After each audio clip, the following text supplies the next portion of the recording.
Hey, good day everyone. Welcome to my channel, Mathematics of Today's Generation. Kung bago ka pa lang dito sa channel ko, please don't forget to like, share, and subscribe. At pakihit na rin sa notification bell para updated kayo sa mga panibagong videos na i-upload ko.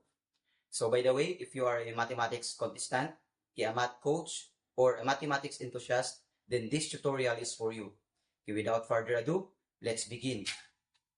We are now on problem number 19. This is a number theory problem number 1. This problem is taken from the previous Philippine Mathematical Olympiad. And we're going to solve this in a very easy and systematic manner. So the problem goes, how many values of n for which n and n plus 3 over n minus 1 are both integers? Okay, so in my own way, I will solve this problem like this. So for our solution, I'm going to perform first long division by dividing n plus 3 with n minus 1. So we have now n plus 3 divided by n minus 1. Then the first term, the dividend, must be divided by the first term, the divisor. So n divided by n, so we have 1. So we have here. Then 1 times n, we have n. Then 1 times negative 1, so we have negative 1. Then subtract. So n minus n equals 0. Then 3 minus negative 1. So this becomes a positive. Then 3 plus 1. So we have 4. So 4 is our remainder. So which means that n plus 3 divided by n minus 1 is just equal to 1 plus 4 over n minus 1. Okay, so to make this expression as an integer, so the expression n minus 1 must divide 4. Okay, so to make the expression n plus 3 over n minus 1 an integer, n minus 1 must divide 4. So in that case, we can say that only the factors of 4 are divisible by n minus 1. So the factors of 4 are as follows. We have factors of 4.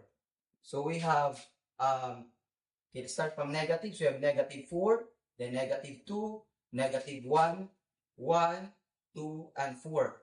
So these are just the numbers that are divisible by n minus 1. So now, we can have n minus 1. It could have a value negative 4. Then, n minus 1, it could have a value negative 2. N minus 1 can have a value negative 1. N minus 1 would be equal to 1.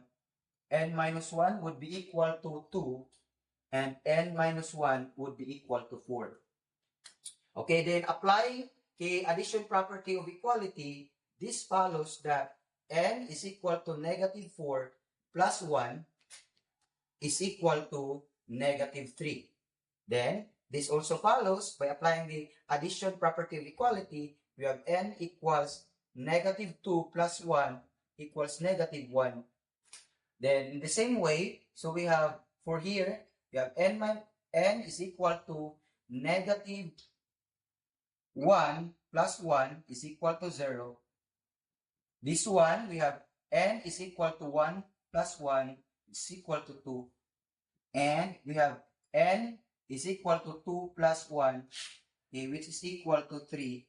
And lastly, we have n is equal to 4 plus 1, which is equal to 5. Okay, so these are just the values of n for which the expressions n and n plus 3 over n minus 1 be both integers. So thus, the values of n of n are negative 3, negative 1, 0, 2, 3, and 5. Therefore, there are 6 possible values